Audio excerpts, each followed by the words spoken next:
إن الحمد لله نحمده ونستعينه ونستغفره ونعوذ بالله من شرور أنفسنا وسيئات أعمالنا من يهده الله فلا مضل له ومن يضلل فلا هادي له وأشهد أن لا إله إلا الله وحده لا شريك له وأشهد أن محمدا عبده ورسوله يا أيها الذين آمنوا اتقوا الله حق تقاته ولا تموتن إلا وأنتم مسلمون يا أيها الناس اتقوا ربكم الذي خلقكم من نفس واحدة وخلق منها زوجها وبث منهما رجالا كثيرا ونساء واتقوا الله الذي تساءلون به والأرحام إن الله كان عليكم رقيبا يا أيها الذين آمنوا اتقوا الله وقولوا قولا سديدا يصلح لكم أعمالكم ويغفر لكم ذنوبكم ومن يطع الله ورسوله فقد فاز فوزا عظيما أما بعد وإن أصدق الحديث كتاب الله وخير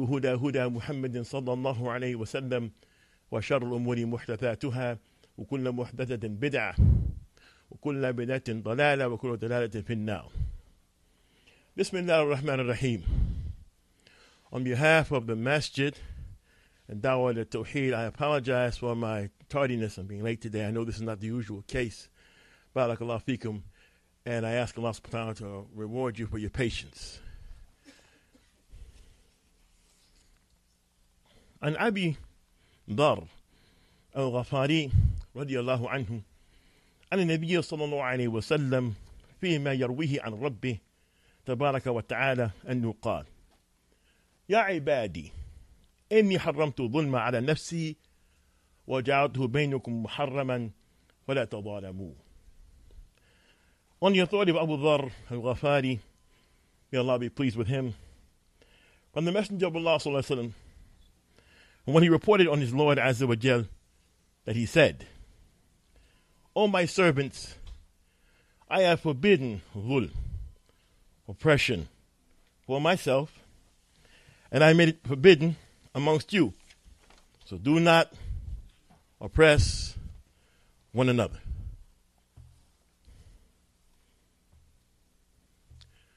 This hadith shows that Allah subhanahu wa ta'ala doesn't legalize the oppression of human beings one to another.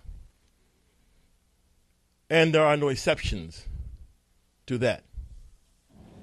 And the beauty of Islam, when you teach it to your children, the beauty of Islam is that you will teach them that when Allah subhanahu wa ta'ala legislates something for people, rights and wrongs, He doesn't make exceptions to the rule. And if there are exceptions, they're clear what those exceptions are. And that the rules apply to everyone. All the men, we all make the salah. And there are no exceptions to that. Unless a person is one of the three cases. Person's asleep. Person's out of his mind. Or too young to pray. So generally, in Islam, rights are for everyone. Everyone gets his rights. And that's the beauty of it. So those of you who are new to Islam, understand it doesn't make exceptions. And don't try to find a loophole for an exception that makes you not obey Allah. And this is one of our problems. The way we understand it and the way we carry it out, some of us have been looking for exceptions to make ourselves exceptions to the Sharia, exceptions to the Aqidah. We're trying to choose which part of Islam we're going to follow. Not just choose which part we're going to follow, but we want to say that this that I have chosen is enough for me and I refute the rest. I'm not going to do that. This is enough for me. It's a bigger problem than we even imagine. The people who want to choose which part of Islam they're going to do and then leave off the rest and then claim that it's enough for them what they did. And what they left off is okay. That's not a slave. That's someone who doesn't understand ibadah. Someone who misunderstands who he is and who he's worshiping. Someone who wants to make up his own rules as though he can be free or she can be free to do so. وفي صحيح البخاري عن أبي هريرة عن النبي صلى الله عليه وسلم قال: من كان عنده مظلمة لأخيه فيتحلل منها، فإن ليس تم دينار ولا درهم من قبل أن يؤخذ لأخيه من حسناته. إن لم يكن له حسنات أخذ من سيئات أخيه ففطرت عليه. The Prophet ﷺ said, whoever is oppressed another person concerning his reputation or anything else, he should beg him to forgive him before the day of resurrection, when there will be no money to compensate for wrong deeds. But if he has good deeds, those deeds will be taken from him according to the oppression he has done. And if he has no good deeds, the sins of the oppressed person will be loaded upon him. Allah subhanahu wa ta'ala, He is just. And He has created the heavens and the earth for the installation, for the carrying out of two great rights. The right that He has over the slaves, that they should believe in Him properly and worship Him, and the rights He has placed between them that they must give one another. But some people don't understand. Many people don't understand. So we choose the ones we're going to do, and we believe we can be free to do the ones we're not going to do, and we believe that that's going to be enough for us to reject what Allah has commanded. To reject what He has commanded. عن أبي هريرة عن النبي صلى الله عليه وسلم قال: مطل غني ظلم،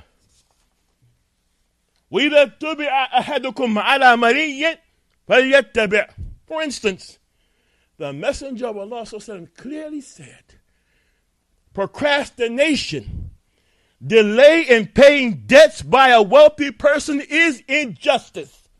So if your debt is transferred from your debtor to a rich debtor, you should agree. The procrastination of paying a debt when we were non-Muslims was an oppression. The procrastination of borrowing money from your brother under the guise that you will pay it back, and then you get the money to pay it back, and then you don't pay it back, you are an oppressor. You are an oppressor. And every time we mention the word in the hadith about this is an oppression, you fit this oppression. You are an oppressor. So where's the community going to go when the people are sitting with oppressors? That's the question. Where's the progress if a person wants to be pious but oppressive at the same time? Where are we all going to go with this? Nowhere. Allah Ta'ala Adam, or not very far, or be very, very difficult. Our antabanin, la tukum bihadimin. You're going to build a house, you got one destroyer? What if you got 1,000 destroyers behind you trying to destroy what you build? You'll never get it built. This is not the words we're talking about. This is an action. Because they speak volumes about people. And a lot of people like to talk a lot of words, but their actions speak volumes about their heart, and their actions speak volumes about their character, and their actions speak volumes about their intentions, unless it's accidental. What they have done speaks volumes about them. What we do speaks volumes about us. No matter how we choose to speak about ourselves in glowing terms or try to mask our wrongdoing by speaking about the wrongdoing of others day and night. Day and night, I've been wronged. Day and night, he's wronged me. Day and night, when you yourself, you're an oppressor. Men, stand up for yourself. Men, stand up for yourself.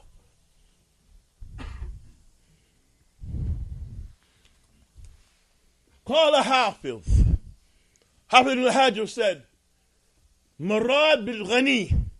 What does it mean somebody here in the hadith is rich? What does it mean? Huna? Here it means من قدر على أداء فآخره ولو كان فقيرا. It means the person who can pay back the debt he borrowed even though he's poor. The person who can pay back the debt he borrowed, he has in his possession the money to pay back what he borrowed, even if he's a poor man, and he refuses to pay it back.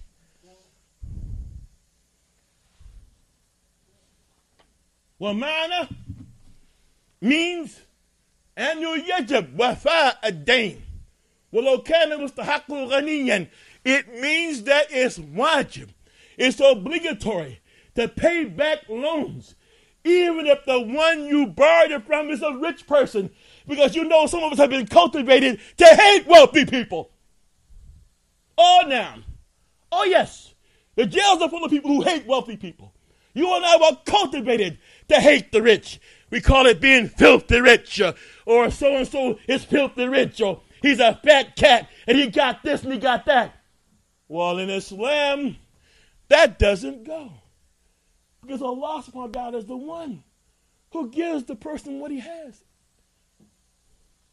And if you borrowed it from him and he's wealthy, you think his wealth makes you an exception not to pay him back? That is stupidity, no matter how smart people try to sound. That is that misunderstanding of trying to pick what is bad that we're going to do and what we're not going to do and say we're slaves. That's not a slave, brother Allah. As a matter of fact, Muhammad Aman Jami said in the Quran, this attitude, يعتبر كفر. Not making takfir. I'm quoting the Sheikh. He said, this is a path toward kufr. He said, he quoted the verse, أَتَأْمُرُونَ بِبَعْضِ الْكِتَابِ وَتَكْفُرُونَ بِبَعْضِ فَمَا جَزَاءُ مَنْ يَفْعَلْ ذَلِكَ إِلَّا خِزْيٌ فِي الْحَيَاةِ الدُّنْيَا وَيَوْمَ الْقِيَامَةِ يُرَدُّونَ إِلَى شَدِّ الْعَذَابِ وَمَا اللَّهُ بِغَافِلٍ عَمَّا تَعْمَلُونَ. Are you going to believe in part of the book, disbelieve in another part?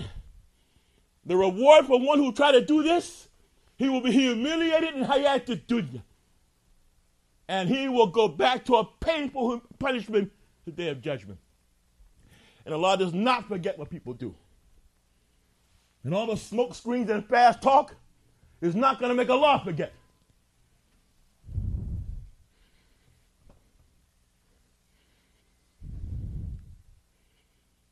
The Sheikh said, if he's rich, you pay him back. وَلَا يَكُونُ غَنَاهُ سَبَبًا لِلتَّأْخِيرِ حَقَّهُ عَنْهُ. And his wealth should not be a reason that you hold back what you owe him. وَإِذَا كَانَ كَذَلِكَ فِي حَقِّ الْغَنِيِّ. The Sheikh said, if that's the way it is for a rich person, فَهُوَ فِي حَقِّ فَقِيرٍ أَوْلَى. So the person you borrowed the money from is poor. He has even more rights that you pay him back on time if you have the means to pay him back.